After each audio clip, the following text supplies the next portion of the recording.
It feels like I am in a dream. I am not sure if I am waiting on someone or they are waiting on me. I am far away from home, away from anything familiar. We are close to Sichuan-Bana, in southern Yunnan, China. It's the time of the Water Festival, a local New Year event, celebrated throughout this area in two neighboring countries, Laos, Vietnam, Thailand and Myanmar. Water celebrates life, and at this time of year, being doused with it brings good luck.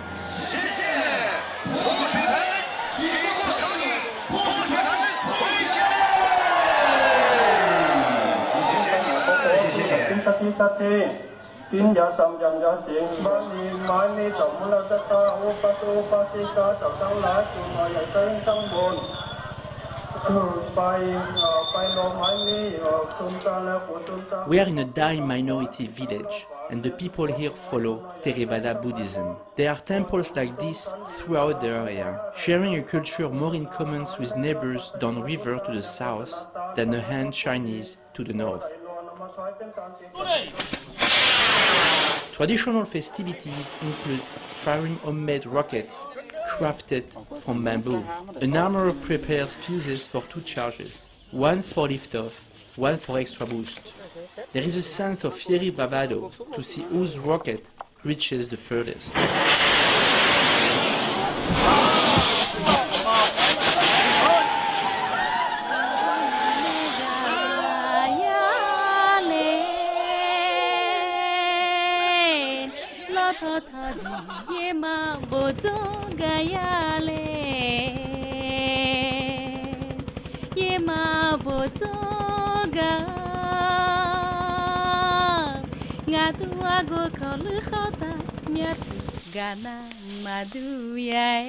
Later I find a charming village elder by the name of Dalai, who possesses a special knowledge of wild plants, which he collects for use as medicine, herbs and vegetables.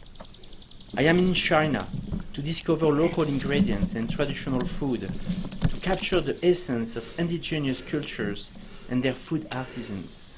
Knowledge like Dalai's, and for others like him, is quickly disappearing across the globe. Sadly, we are losing too much to convenience. It's time to slow down, take note and appreciate what Mother Nature can provide.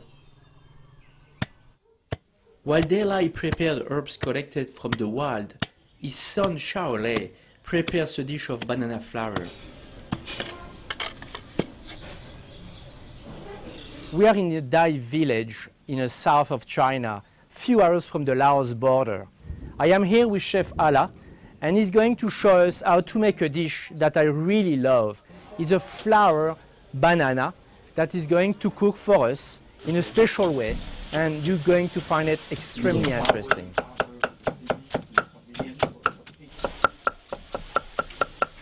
Shaolei has also served as village chief, like his father before him. After slicing and mincing the banana flowers, he cuts tomato and mixes them with herbs and salt, and wraps it all together in banana leaf and set it over the slow-burning charcoal fire.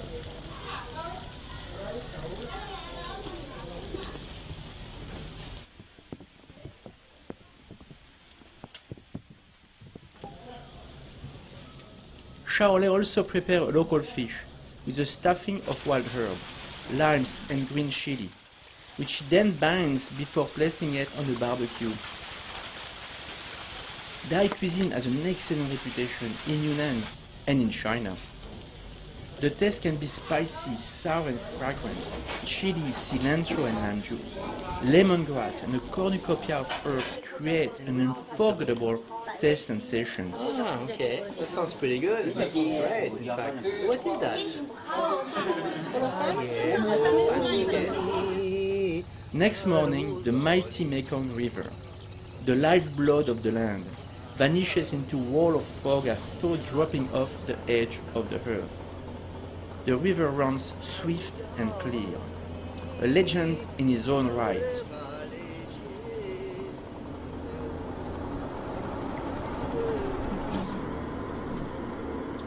The Mekong snakes from the Tibetan Plateau through China, Laos, Burma, Thailand, Cambodia and Vietnam.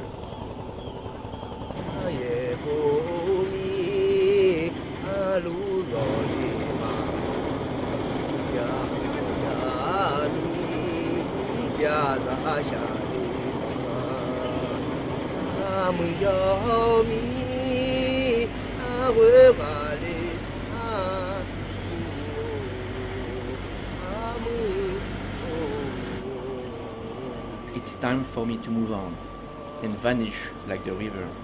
I am on my way to find ancient tea garden deep in the mountains, cared for by generations of tea artisans for over 800 years.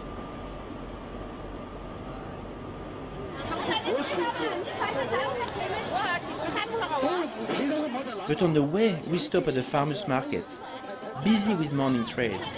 There are such a variety of fruits, vegetables and ingredients, not to mention a variety of faces.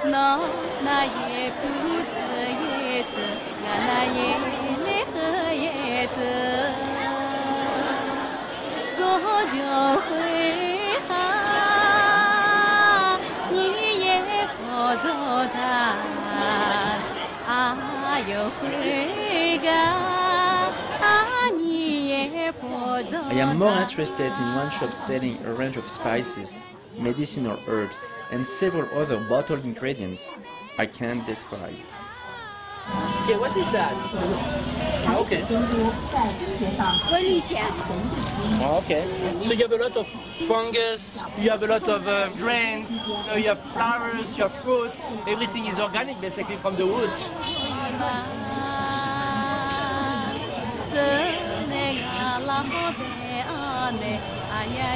Our journey takes us higher in a mountain, closer to Myanmar, into cooler temperate air, past village hamlets nestled into the forest valleys and ridges, where life has remained relatively unchanged for centuries. I am in a forest of Sichuanbana, in the Chinese province of Yunnan, in search of organic teas. Teas that produce the famous and much sought-after pure teas. It's here that I'm told that I can also find one of the oldest wild tea trees in the world. After a short walk through a mix of primary and regrowth forest, I finally come across a 1900-year-old tree. Some say this wild tree are the very origin of Chinese tea. Barbed wire fails to prevent some tea enthusiasts from carving their name into the tree, an odd way of showing respect for a living botanic treasure. Trees like this have only been protected due to their isolation from the nearest road. Who knows how long this tree will last from the hands of tea hunters and vandals. It's wild, but it's not a tea-producing tree, and therefore not what I'm really looking for.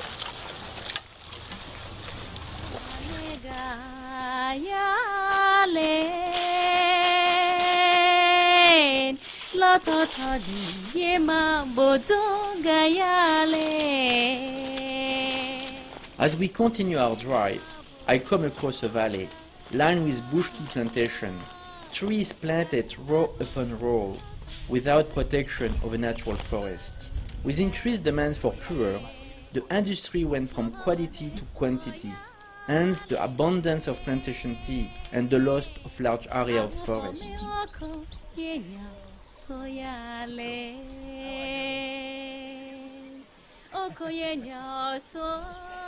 This is a very remote area. The work is long and hard.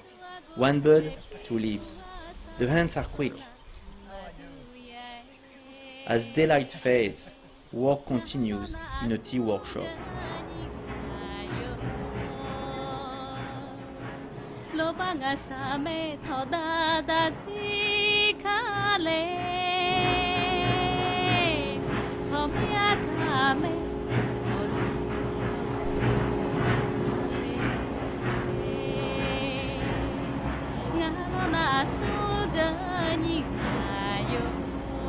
This really is like a scene from another time, like so many others that unfold across the countryside. At odds with strengths and tastes of city dwellers throughout big Chinese cities. Tea pickers, some migrant workers from Thailand, bring in their loads. Children, the elderly, age is no barrier. The faces tell me more than anything else, as the tea artisans toil away into the night. I don't know which I prefer the most, an archaic scene from the past, idealized before a lens, or the sumptuous indulgence of city life, fine wine and haute cuisine.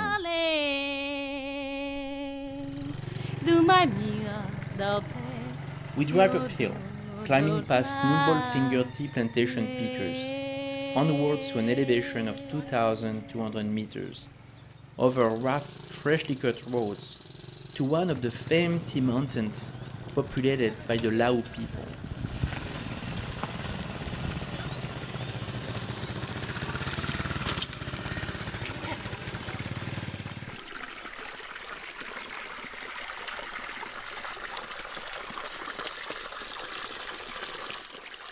I want to see the ancient tea trees planted in a forest some 800 years ago. Tree harvested at this time of year to make special pure tea.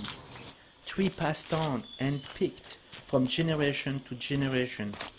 Tree handled with the special care they deserve.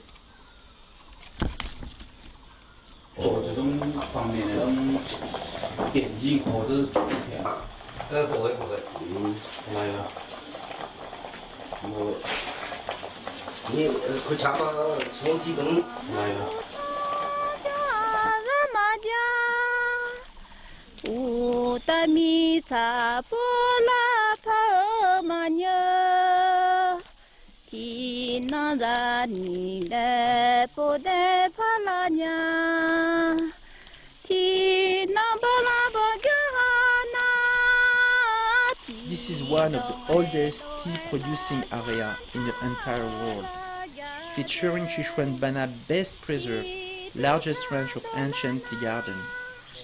The tea remains 100% organic. Insects are living proof of the absence of any pesticides. The trees enjoy a symbiotic relationship with the surrounding plants and insects.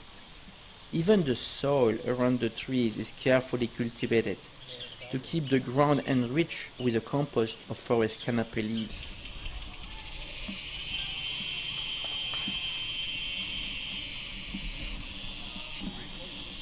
No.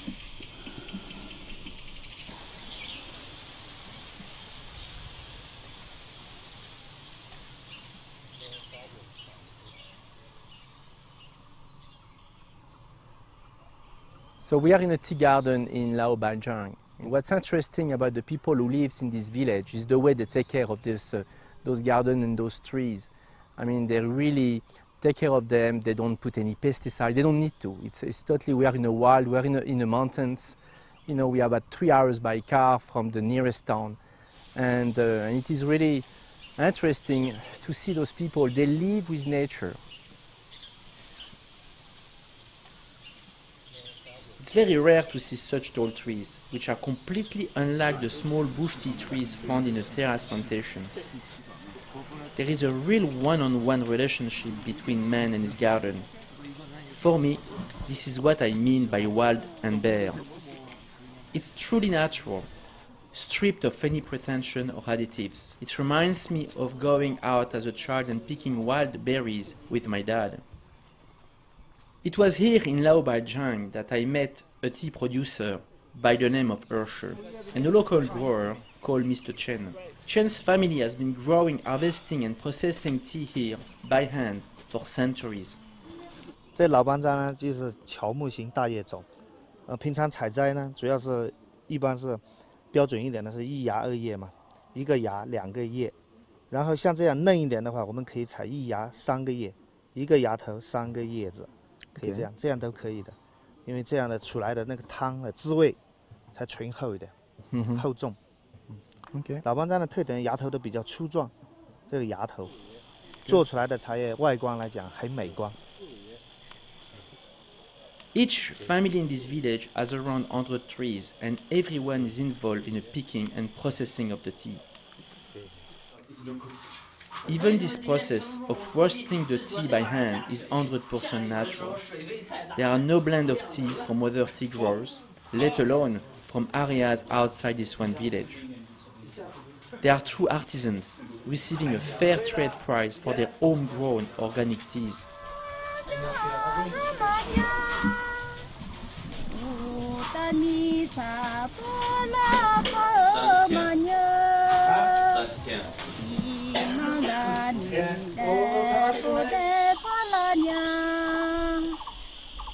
I would like to stay longer on this mountain, but there is one more place I need to visit to make this trip complete.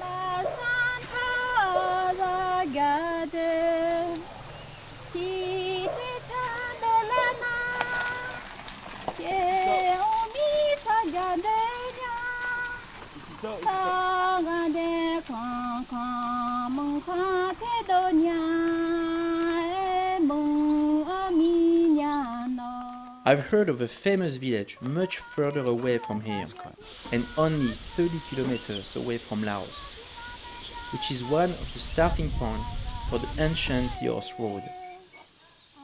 We are in Iwu village, in the heart of Sichuan-Bana.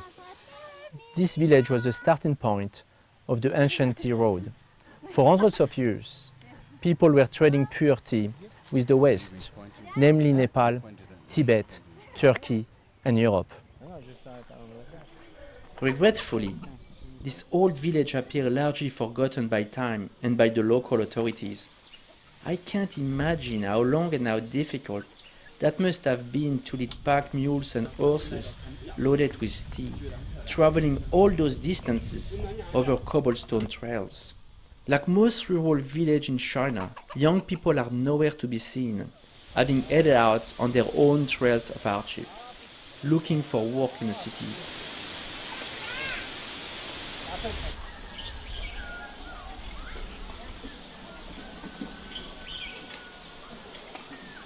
I am able to meet and talk with a local tea trader called Mrs. Lee, who makes and sells her own special pure tea from this old shop, which itself is over 400 years old. A good pure tea from ancient tea tree gardens has a rich earth-like flavor. It can express a special chi or energy. Like wine, this sense of appreciation comes from experience.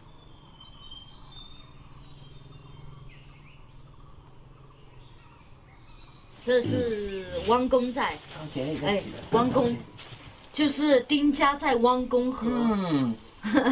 Now it smells chocolate. 因为我们自己家做嘛，我们做的话，我家的茶叶主要是茶膏，还有一些高端的茶叶嘛。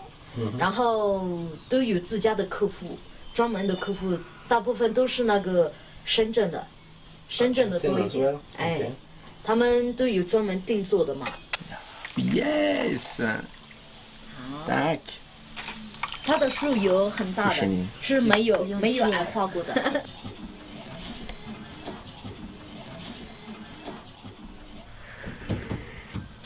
它的每款茶叶都不一样。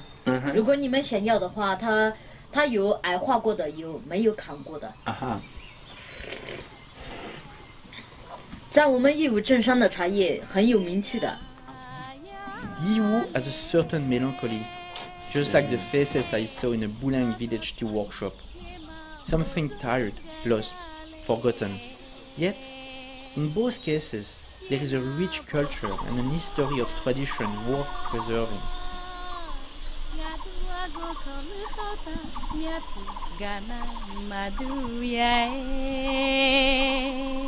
So mane soya le 后面我可也要说呀嘞，我可也要说，我都阿个没皮我啥子说那嘛都呀我老那苏个你啊哟。We've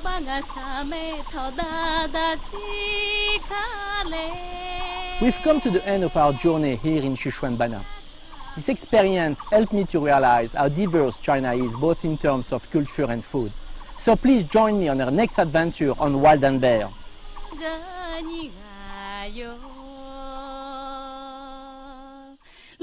subscribe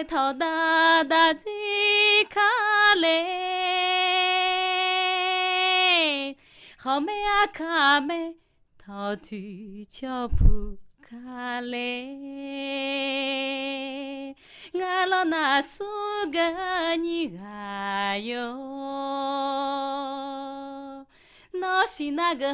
để không bỏ lỡ nó bạn na gỡ à cho ngựa la du ma mi ga do pe jo chi kha la le du ma mi ga do pe jo do la le